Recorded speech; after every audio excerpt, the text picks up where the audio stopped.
Hey y'all, welcome back to my channel.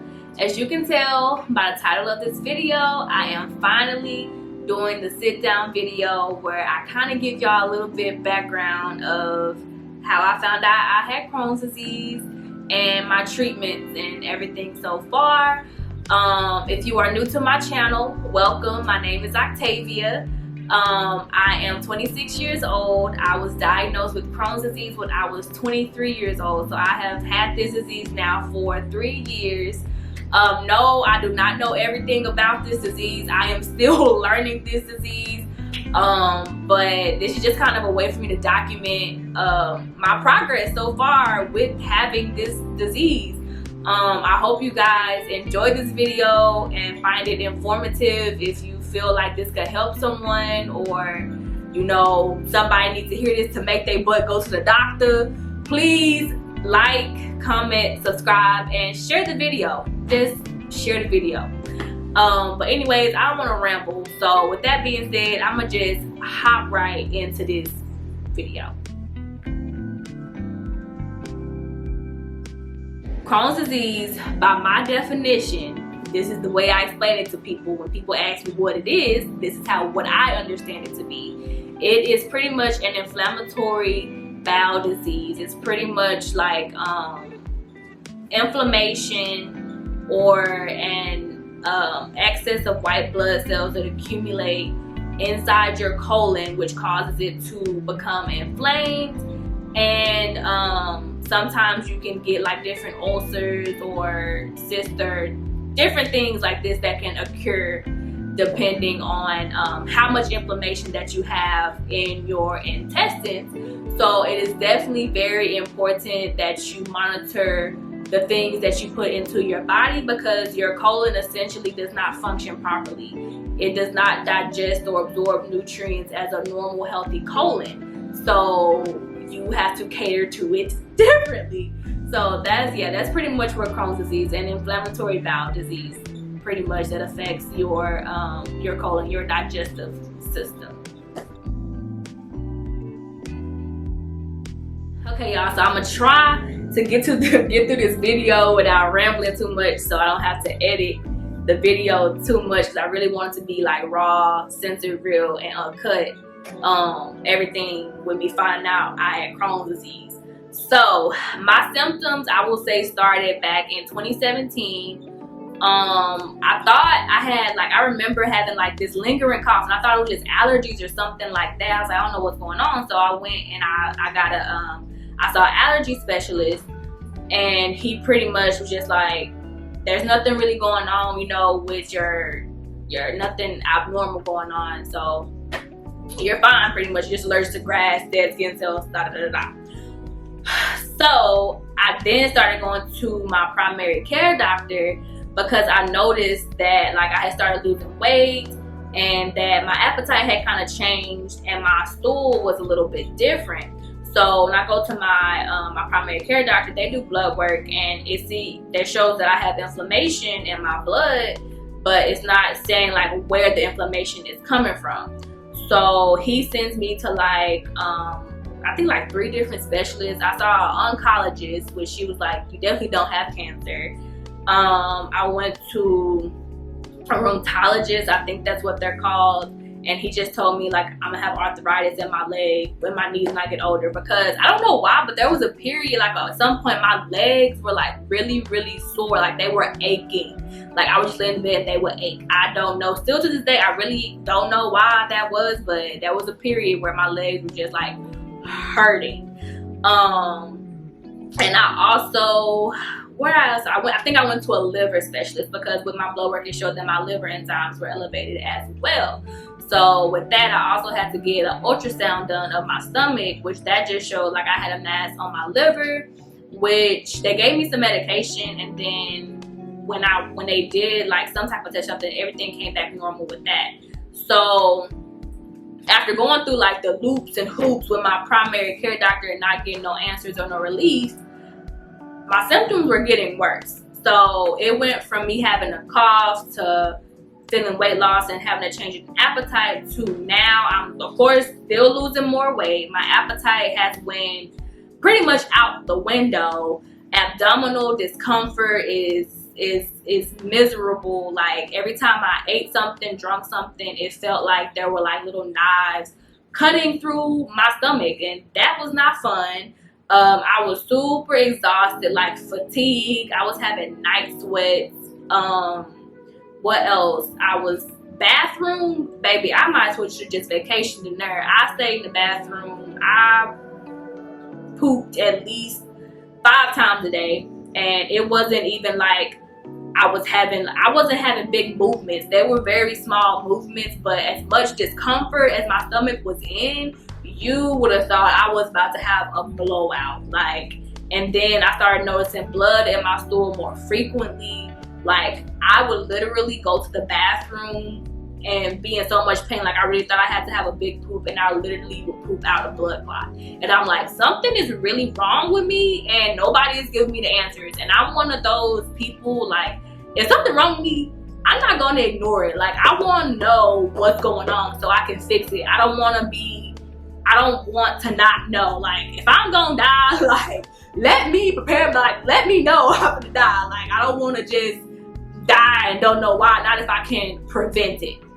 So anyways, when my symptoms started getting worse, and of course my mom and grandma, everybody getting concerned, I've been concerned, I say, let me find a GI doctor, because my primary care doctor, he must not know what he's talking about, or I don't know, he was old, so love him to death. But I found me a GI doctor. I got me a consultation. I went in there and I told him all my symptoms. So he was like, okay, well, let's do a stool sample and some blood work. So we did stool samples and blood work, and those results came back that, I don't know the name of it, but this specific bacteria, enzyme, or whatever, in my stool was like, it was in the thousands above what the normal range should be.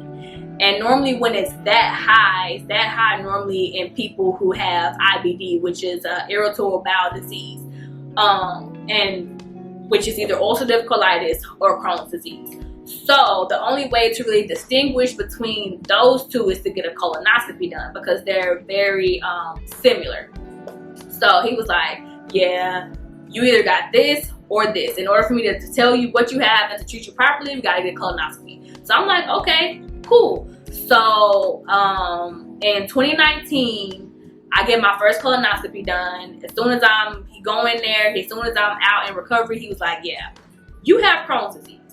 So I was like, okay. Like, when I found out I had Crohn's disease, it wasn't like, my initial feeling, it wasn't, I can't even tell you, it really explains to you how I really felt. I think it was just the fact of finally, I know what's wrong with me. Like, it's not a fact of, I don't know what's going on. I don't know what to do. Like, I know what's going on, and I have to change things now to make it better. Because also at this time, if y'all hadn't watched any of my previous videos, my grandmother had also got diagnosed with stage 4 pancreatic cancer. So it was a lot going on in 2019, y'all. Let's just say that. But I was finally, like, I wasn't sad. Like, I didn't feel like, oh, life is over, because before I had got diagnosed with Crohn's disease, I had never heard about this disease before ever in my life. Like, I never knew what it was.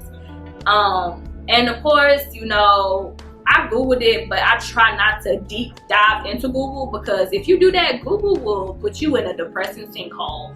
You think you about to have to call everybody on your family hotline because you about to die tomorrow. But anyways, y'all, so yeah, he told me I had Crohn's disease, and I'm just like, okay. So my mom, of course, she immediately researched, like, telling me, you know, this is what you should eat, you know, shouldn't eat, try this, try that, because at this point, we trying to get me better, because y'all see what I look like now. I'm not a big person. Your girl was skinny. I was skinny. I weigh 140 something right now. When I had before I got diagnosed, I had got down to barely 100 pounds. And I have never been that small in my life. Like, not even in elementary school, like, never. So yeah, that was a problem for me. I thought I wanted to be skinny. baby, no, I done seen what skin look like and it ain't good on me. Okay, but so anyways, yeah, I get diagnosed, and so the treatment, he decided, you know, looking at how my intestines looked and how I was doing and stuff, he was like, you look like you more in the like mild moderate range, not majorly severe, so I don't want to hit you too aggressive. So he just started me out taking some pills and told me to alter my diet to see if that'll improve my symptoms, and in a couple months we'll do another colonoscopy to see if there's any improvements and if the medication is working. So I do that, you know, I start changing my diet. I started doing a journal pretty much where I would write down everything I ate for that day, and I would mark like my symptoms that day so I can kind of figure out what foods were my triggers, like what foods could I eat that wouldn't bother me and foods that I would eat that would bother me. Because at this point, it's figuring out what affects you, because it's about you. Like your disease I don't want to say it's custom to you, but it's custom to you because this person's trigger may not be your trigger. So I started doing that. You know, I was really on it, like trying to really catch what messed with my stomach, because maybe I was over not eating and having abdominal pain. So I started feeling better, you know, things were improving, but I was still, you know, noticing like I was still having loose stools. I was definitely going to the bathroom less frequently, but I was still having like some minor abdominal discomfort and blood in my stool here and there. So I got my colonoscopy done again and blood work done again, and that came back. Of course, I still had inflammation. It had improved, but not to the point of, you know, it being in remission, which is what you want your Crohn's disease. You want to be at a good base level to where you can live with it. It's not really affecting your lifestyle too much. So when those results came back, he's like, you know what? We're just gonna go, let's do Humira. Humira is a shot that the medication I take now. It's just an injection that I give myself every 2 weeks right now, just to keep my symptoms at ease. So I had to start that medication. I was on it for probably at least 6 months before I got my another colonoscopy to see how it was working, because it takes time for this medication to kick into your system to take effect. So I started taking Humira. I definitely started noticing changes with my symptoms. They got way better. Now I'm only going to the restroom maybe 3 times a day at max. I have gained my weight back, my appetite back, and yeah, I did a full, I'm gonna say dang near 360. So I go back in 2020, I can't remember the exact date, and I get my 3rd colonoscopy done to second Humira. And he came out there, he was like, wow, like if you didn't have Crohn's disease, your colon would look like a normal colon almost. Like if I didn't know you had Crohn's disease, I probably wouldn't have known. And that was like music to my ears, y'all. Like that was like, wow, like 3 years, well, 2 years of not knowing what's going on with you. And then you figure out what's going on with you. And then a year to get under control. Y'all, I was so relieved. So yeah, it was definitely a journey trying to figure out what was going on, but I'm glad that I did, because I'm not one of the people that can just sit up here and be hurting and not functioning properly. I need to know what's going on. But I do have all of my images from my colonoscopy and everything, so I'm about to show y'all. I'm gonna insert the clips, but I don't know if they're too graphic for YouTube, but I'm gonna upload it and see what happens. If they don't flag it, then it's okay. If they flag it, that really sucks, because like them pictures, like from my 1st, 2nd, and 3rd colonoscopy, like you can really see the difference. Like it was like night and day. And then I just had my 4th colonoscopy about 2 weeks ago from my 3rd colonoscopy, which was 2 years ago. And my colon, honestly, it doesn't look anything compared to where it looked like at day 1 at all. Like Like it's amazing. Yeah, right now it's a little bit flared up, but hey, this is something that I'm gonna have for life. So I know it's gonna be ups and downs, but I tell myself I never want to go back to where I started. Like, I be trying my best not to go back there or get worse than what it was. But I hope you guys enjoyed this video of me giving y'all insight of how I found out I had Crohn's disease, my treatment, and everything so far. If you guys have any questions or anything, leave me some comments down below. I definitely don't have a problem answering your questions as long as I can answer them. Yeah, if you guys like this video and you want to get a part 2, will I tell you guys, how has Crohn's disease affect my lifestyle? Give me a couple likes and I might get y'all with a part 2 and give y'all a little bit more tea with Crohn's disease and me. Y'all heard that? Nah, I'm playing. But anyways, like always, y'all, I hope you guys enjoyed this video. Make sure that you like, comment, and subscribe, and I'll see you guys in my next one. Bye.